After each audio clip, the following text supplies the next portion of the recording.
কোনো এক রাতে হযরত ওমর রাদিয়াল্লাহু তাআলা আনহু মোমবাতি জ্বালিয়ে দেশের কাজ সম্পাদন করছেন। ঠিক এমন সময় হযরত ওমরের পরিবারের কিছু সদস্য তার কাছে আগমন করলেন। কিন্তু মজার বিষয় হলো, ঠিক তখনই হযরত ওমর রাদিয়াল্লাহু তাআলা আনহু তার মোমবাতিটি নিভিয়ে দিলেন এবং সাথে সাথে আরেকটি মোমবাতি জ্বালিয়ে দিলেন। এরপর অতিথিদের খোঁজ খবর দিতে লাগলেন। মেহমানদের থেকে কৌতূহলী এক ব্যক্তি ওমর রাদিয়াল্লাহু তাআলা আনহুকে জিজ্ঞেস করলেন, হে আমিরুল মুমিনিন, আপনি আমাদেরকে দেখে কেন আগের মোমবাতিটি নিভিয়ে দিলেন এবং নতুন করে এই বাতিটি জ্বালালেন?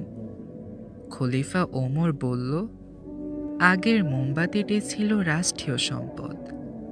আমি এই বাতিটি দিয়ে রাষ্ট্রীয় কাজ করতেছি, কিন্তু তোমরা আমার আত্মীয়, তোমাদের সাথে আমার ব্যক্তিগত অনেক কথাই হবে। আর আমার নিজের জন্য আমি জনগণের কোনো সম্পদ ব্যয় করতে পারি না। আর এসব সম্পদের বিষয়ে আল্লাহর কাছে আমাকে জবাবদিহি করতে হবে। তাই তোমাদেরকে দেখে আমি এই মোমবাতিটি জ্বালালাম। হযরত ওমরের এই জবাবে তার মেহমানরা অবাক হলেন, কারণ তারা এসেছেন আত্মীয়তার সুযোগে কোনো সুবিধা লাভ করার জন্য।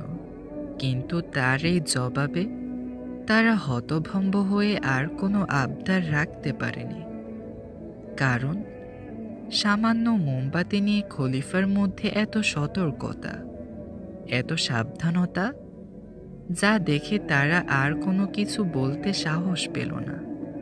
সুবহানাল্লাহ।